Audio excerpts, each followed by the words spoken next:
Welcome to the Gives in the Bank Recruiting Podcast, presented by BuckeyeScoop.com. I am your host, Marc Givler, joined as always by Bill Greene. It's a two-man show. It's the Wednesday, September 23rd, 2020 episode. It's going to be just the two of us today. No special guest. We'll maybe try and change that for next week. But not a ton of new stuff this week in terms of real news. But there was one thing that I think we've expected for a while that did come through, and so I want to address that first. We're going to talk about the NCAA extending the recruiting dead period through the end of the year. It runs now through January 1st of 2021. We kind of been speculating this was going to happen for a while now, so I don't think anyone's too surprised by this, but it did happen. So anyone that signs in December is not going to be able to make official visits this cycle. And I assume that it's possible this gets kicked down the road even further, but we'll kind of cross that bridge when we get there. Bill, your initial thoughts here once you heard about this and what this could impact, what impact this could have on Ohio State. Yeah, I mean, this is no surprise to either of us that, visits are done through the end of this year. There's no way that I see them allowing visits in January, which means the second signing period comes up in February and nobody will have taken any official visits. And I mean, I just think that's the way it's going to go. And when you look at how is this going to affect people, I mean, number one, the most important point is that this new era we're in is the same for everybody. There's not going to be any visits for Kent State, not going to be any visits for Virginia Tech. There aren't going to be any visits for Ohio State. So when it's even for everyone, then you look to the staffs that you think can handle this best. And when I look at Marc Pantoni and that group and just the great job that they've done so far with these virtual visits, that kids I've talked to are raving about these things. So, no in-person official visits. They're off the table. Well, then the virtual visits have to be home runs. And everything I've heard is that the Ohio State presentations have been as good or better than anyone's. So I don't think this is going to be that big a deal. It's the same for everybody. So I think Ohio State could come out of this with a net positive in the end. So I think they're good with this. And I don't think it's going to hurt them at all. Yeah, I mean, whenever everyone's on the same plane in terms of the rules, it's always the schools with the most resources who are able to gain an advantage. And so, not many schools have as many resources as Ohio State. So it's certainly reasonable to assume that they're going to be just fine. I mean, I thought they handled this transition back in like March and April when this was really like a new thing. And like, everyone's like, oh my God, what are we going to do? I thought they handled that window masterfully. I thought they handled that window maybe better than anyone in the country, certainly as well as anyone in the country. And there's no reason to think they can't navigate, those November, December, January stuff as well as everyone else either. They have the resources. They have a smart recruiting team, and they're always looking at, ways to put their imprint on these kids with whether it's a virtual visit or an academic meeting or whatever it is. So there's no reason to think they can't navigate this the way they did the early part of this whole situation. The situation that continues to be interesting to me is, in a vacuum, you would think that all of this stuff and then not getting a visit and being 3,000 miles away, you would think this has just stacked the deck against Ohio State for JT Tuimoloau. And that is just not what I'm hearing. I continue to reach out. I continue to people who I trust out there. I continue to really wait for someone to tell me, oh boy, this no visits thing, it's really going to be an issue. And it just hasn't become an issue yet. Everyone knows the score now, and I reached out again this past week, and I'm being told no issue. Ohio State's still in great shape. I'm almost surprised at how well I feel about Ohio State's chances. It's just very interesting to me. Are you hearing anything different, Bill, or are you still in the boat that Ohio State's in a pretty good spot for JT? Yeah, I think they're the clear leader right now. I continue to be told, and I was told this back oh my gosh, probably around Christmas time or New Year's, that getting to the NFL and NFL development is clearly number one on his priority list. And that just is what eliminated Washington. And I know, he's not going to say that. And I know the people, Washington fans don't want to hear that, and they get mad if we say that, but they're out. And that's why they're out. They just don't develop D linemen for the NFL. So that eliminated them. And once you eliminate that hometown school, then it throws it wide open. And Ohio State has always been the team there. And Larry Johnson has done a great job, as he always does. But Hartline got this thing started with his recruitment of Emeka out there. And Brian was the first one to make contact with JT and started that ball rolling. And you can't discount the advantages of G. Scott Sr. and Jr. already being at Ohio State and loving it apparently. So I think when you add it all up, I just think, with Washington eliminated, and then you hear talk of USC, there is a family connection there to former USC linebacker Ray Maliuga. I don't know if he's a direct relative or just a close family friend, but there is a connection there. And I think the inclusion of USC and all his favorite lists, I think is a sign of respect to Ray Maliuga. I don't think he's going to USC. I still think Oregon is the number one threat, but I think they're kind of back there. I don't think they're close to Ohio State right now. So I think Ohio State's getting J2 Tuimoloau. And, I don't see anyone jumping ahead of them. It hasn't happened yet. And I think there's a lot of confidence there on the Ohio State side, just like there is with Emeka Egbuka. So my confidence level would be, a 7 or an 8 on a scale of 10, where my confidence level with Egbuka would be, 9.5. So, you put a gun to my head, I think they're getting both of them, to cut to the chase here. Yeah, I just think with JT, now that the cat's out of the bag on the visits, now that it's official, and I know he's probably not signing until February, but I think at this point everyone kind of realizes what the situation is and kind of give up on some of the hope maybe of making these official visits here in the fall and things like that. Wouldn't he, given all of those circumstances now, if he was going to Washington, why doesn't he? I mean, at this point, it's not like, oh, I'm going to go visit Alabama in November and then Ohio State in December and, Oregon and, right before the dead period. And then I'm going to do, maybe go to wherever USC, whoever it is. That's off the table. So if you were going to stay at home and go to Washington, you just commit to Washington right now. I mean, there's no, you're not waiting for visits. You're not playing the game. There's no game to play right now. So once that, and I agree with you, once that's off the table, it becomes very fascinating because now, yes, are USC and Oregon closer? Yes, of course they are. But once you've eliminated the hometown team for all intents and purposes, it opens it up for everybody. I think it would even open up for maybe Alabama, but there's just not a lot of juice there right now. But I just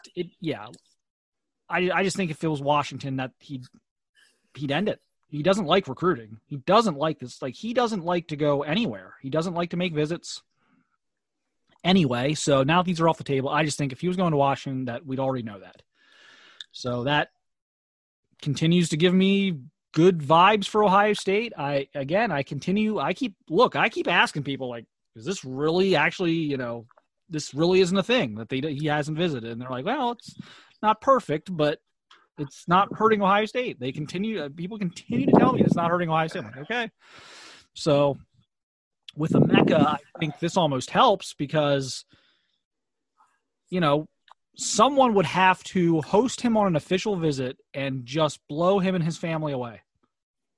And now that can't even happen. So we're taking out that scenario of, he goes and visits Oklahoma and is just blown away by the environment, blown away by the coaching staff, blown away by the campus, whatever it is. And we're taking that out of play now. So that continues to look great for Ohio State. And that one could end. That one I think could end in the next 6 to 8 weeks. I don't think that has to go unless, maybe, I don't know if he wants to do an all-star game announcement or something like that. You never know with that stuff. That could be a possibility. But in terms of things that could derail this for Ohio State, I'm not seeing anything right now on Ibuka. I think this actually helps them. Yeah, I've felt good about that all along, and I think Ohio State feels good about that. And Emeka Egbuka has been to Ohio State before. I don't know if a lot of fans know that. So that was taken care of. And, again, it's Brian Hartline doing the recruiting again. His batting average is so good. And, we keep seeing different second teams popping up. It was Clemson for a while, Oklahoma for a while, which I think that's kind of faded too. I feel so confident on Ohio State landing Emeka. I mean, I would have my confidence level there as high as it could be. I think they're getting him.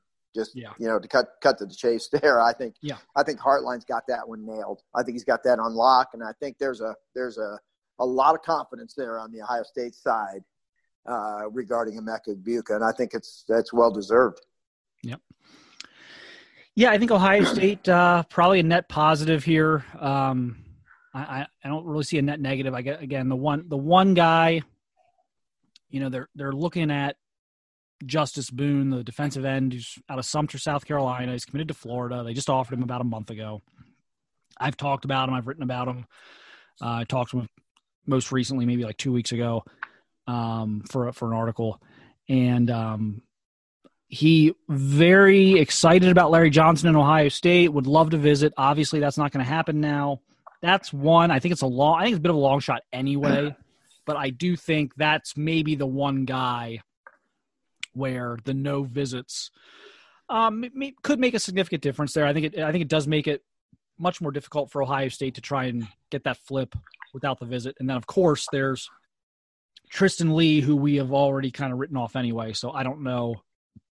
That was kind of the death sentence there to not have the visits. So I wouldn't expect much on that one here down the stretch. But all right, we're going to switch gears here a little bit.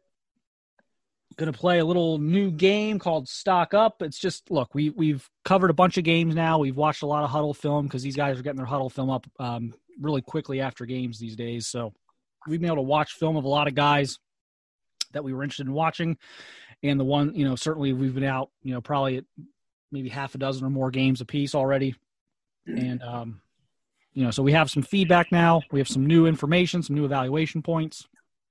So we're going to play a little game called Stock Up, and it's basically just guys that we hadn't seen or hadn't seen in a while and that we've seen in the last maybe 2 months, since maybe the beginning of August, that have made a good impression on us. They've either increased their value to us, or they've, or it was a first impression that we were blown away by. And I know we each have a few guys here. Bill, I know where you're going to go here. I'm curious to kind of hear it because we've been talking about this particular situation quite a bit lately. But who's your first guy on Stock Up? Yeah, I'm going to go to the O-line, which is probably no surprise to anyone that's listened to any of our podcasts or read anything that we write. I have, an unhealthy obsession with that position group that has been there for about 20 years now, and it's probably never going to go away. But I've felt all along, I had him, out for Tristan Lee from the beginning. I never thought they were in on that one. I don't care if he'd have visited 10 times. They weren't going to get him. So that opened it up, and I felt like there was a window for one of the Ohio 2021 guys to be in this class. And, once Jager Burton wandered away, they went and offered the Zen Michalski kid. And, I think they're probably in pretty good shape to flip him when you see that he's a Louisville commit. And it's not like you got to battle Alabama or Clemson for him. So, but I still think if they want that fourth guy, you and I have kind of looked at three guys in the Ohio class in Thomas Remack, Terrence Rankle, and Paul Rodriguez. And I've kind of had Rankle as my guy all along leading up to the season. And I still like Terrence. I think he's a heck of a player. He's committed to Pitt. He's playing well. They moved him from the left side to the right side. They had some problems over there, and he moved and was glad to do it to help the team, and he's playing well. But I've got to say that the Wadsworth kid, Thomas Remack, Brunswick, he is playing so well. And he's playing both sides of the ball. really playing well as a defensive lineman, but as an O-lineman, I think he's more athletic on film than I thought he was last year. And I think he's proven that he's a right tackle. And I know there was some question there whether he was an inside guy or a tackle. He's going to be my number one guy now, ahead of Rankle. But he had a performance against Strongsville and Blake Miller. Man, it was pretty impressive.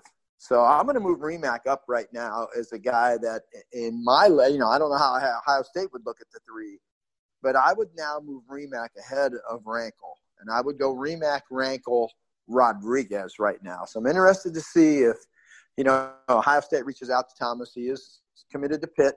So we'll see. But I love what I see out of that kid. And I think the fact that he's showing that he can play tackle to next level. And I think that might be the box checker that gets him an offer from Ohio State late in the game here. And you are pretty sold he can be a tackle. I am. Okay. I am. Because I think that's going to be the thing that, I think that's going to be the thing that helps him the most is if he proves that he's a tackle. I think he's a right tackle. I really do. I'm going to, the one guy I saw early who I wasn't sure. I knew Ohio State loved him. I watched him over the summer without pads, just kind of working out. I'm like, okay, like he doesn't exactly just explode off the, it's not a guy he's not a first guy off the bus type of body. And I wasn't sure. I'm like, okay, I know Ohio State loves this guy. Let me go back and see him in pads. And that was Caden Curry, 2022 defensive lineman, probably be a defensive tackle out of Center Grove High School, just outside of Indianapolis. And he was absolutely dominant in their opener. He's incredibly quick, unbelievable motor, just looks extremely polished for, a kid who was just starting his junior season. Great swim move, just can beat you inside, can beat you outside, impacted special teams. He's a guy who I've got definitely stock up on. I see it now. I can't say I was certain I saw it over the summer where Ohio State's infatuation was. I get it now. I think a lot of people get it now. He picked up Clemson and Penn State. He's had Alabama. So I think, I credit Ohio State for offering him early. That's a guy who really jumped out to me so far. Is there anyone else that you've seen, Bill, that you may may have either, whether it was not necessarily a missed evaluation or someone you hadn't seen that jumped out to you, or someone you've seen a lot of and you're like, wow, they really took their game to the next level here? Because we didn't get to see a lot of these guys in the spring and summer, so a lot of these guys were able to make significant changes. So anyone fit that for you? Yeah, I'm going to throw out somebody that everybody already loves, and you and I both think the world of, but I'm tell you what, I think he's better, and that's Jaden Ballard. He's taller for sure, and I don't know that he's put on a ton of weight, but he's stronger. He's getting off the line better. He's blocking people now, and that was something he had no interest in before. He's just a lot more physical of a player, but he's taller and longer, and he's still just as fast. The leaping ability is there. I think the hands are more consistent. I think the routes are better. I just think he's done what he's supposed to do, and that he's supposed to get better every year. And he is better. So he's not someone that's resting on his speed and his leaping ability, where he's the most athletic guy in the field. He's the fastest guy in the field, and that's all he needs to do.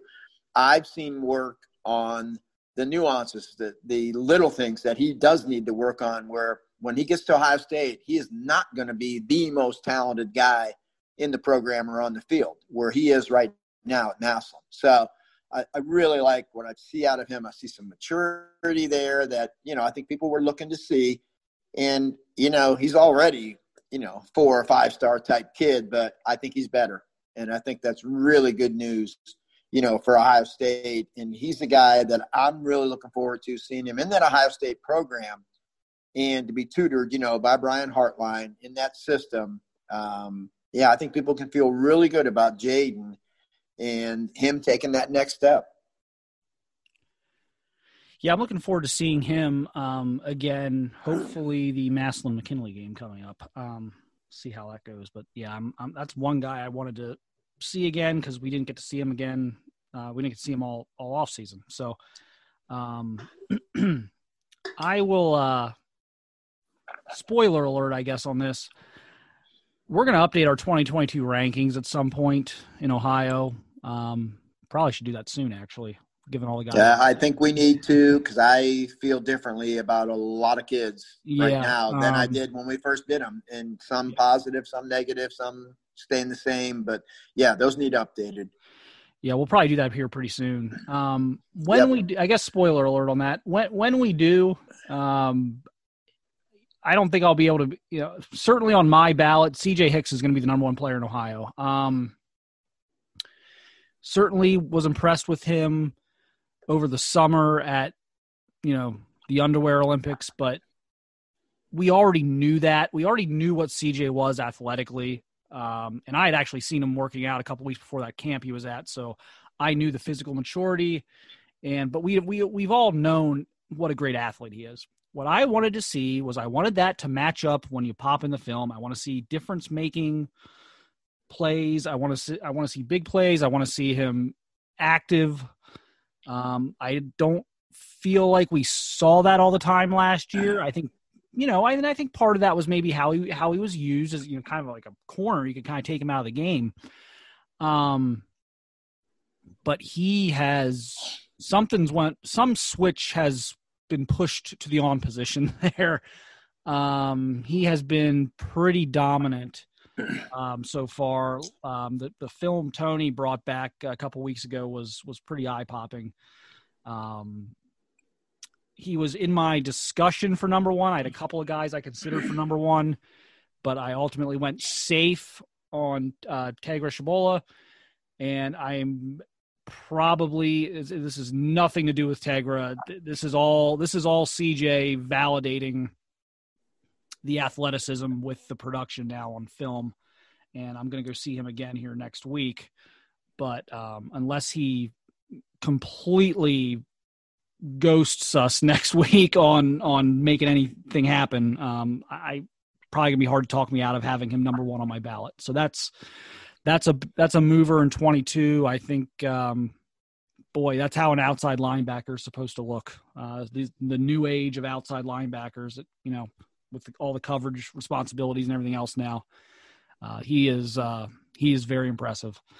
You got one more, Bill, or I got one more. You got one more? Yeah, I do want to throw another one out there, and you and I have talked about this. I don't know that we've talked about this on the podcast. I think we've kind of mentioned it on the message board in passing, but I really wanted to see Brennan Vernon this year, the sophomore D end, and he's fine. He's going to be an amazing football player. And after seeing him, I really wanted to see Blake Miller, the O-lineman from Strongsville.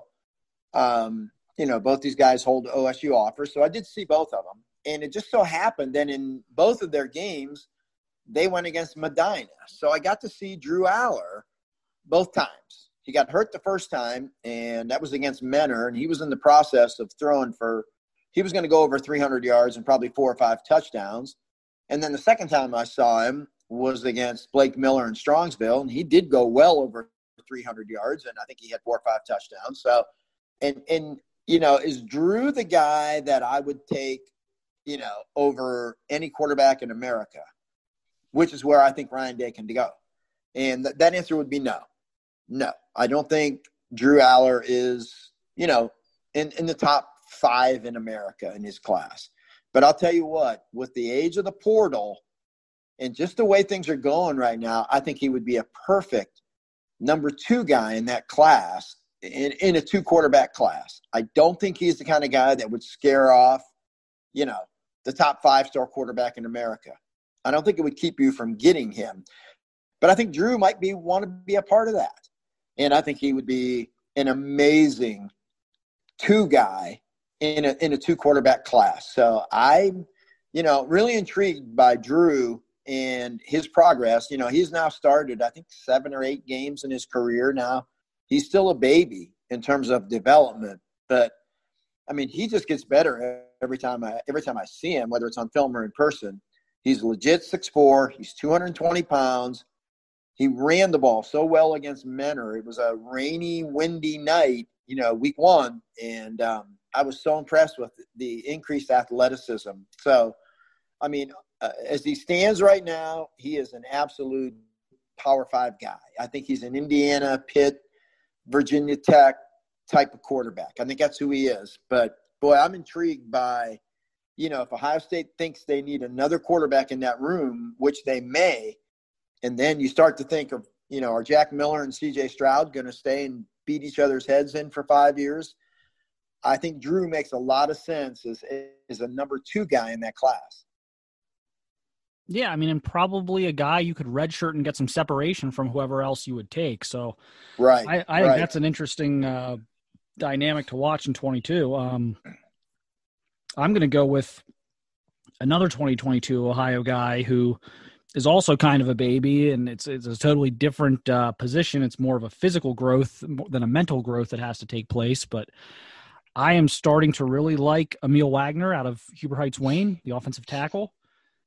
I saw him last year against Olentangy Liberty, and this is not a knock on him. This was the whole team, all Wayne's guys.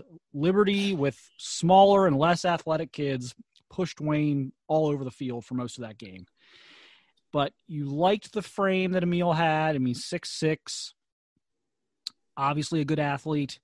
But it just, he was so thin. I mean, the claim is that he was playing at 240 last year. I would actually have to have needed to see that to believe it. If you told me he was 225, I might believe it. He's over 250 now. He's maybe 255. He's starting to fill out. He's more physical. I've gotten to see a little bit of film. I'm going to see him again here in the next probably 2 weeks. I think that's definitely a guy. Look, if you told me next Ohio offer, he's in the top 3 for sure for me in terms of what I would guess. I think Deleon Bradley's another one. And then I think you could probably argue a number of different players from there, but he's definitely in my top 2 or 3 right now of guys to watch out for an Ohio State offer at some point. I think it would make a lot of sense given the need there, given the premium position that he plays. So that's one to watch. I think he's come a long way, and I still think he's not even scratching the surface of what he could be in 3 or 4 years. So he is very interesting to me. He's more of the Taylor Decker development curve than a guy like Andrew Norwell or Jackson Carman or Kyle Kalis or guys like that who were just total freaking monsters by the beginning of their junior years. He's not that yet, but he's much more of the long-term guy. He's the guy, he may not be better than some of these guys today, but he's really good chance he's going to be better than some of those guys in 3 or 4 years in that Ohio class in 22. So that's my last pick. Think that's going to be a really good prospect, and the offer list is crazy. He told me he had 60 coaches reach out to him on September 1st. So the word is starting to get out. Word is starting to get out there. Another great player out of Wayne, I think. But all right, well, we're gonna wrap this up. Hopefully, you guys got some value out of the stock up thing. I felt it was a good time to kind of go back over some of the top guys we've seen so far here at roughly the midway point of the season. I know we're going to have some playoffs and things like that coming up, but the way this season's going with a shortened season, it's really we're like halfway now. So wanted to get that out there and kind of go over the dead period, but appreciate everyone listening, and we will see you guys next week.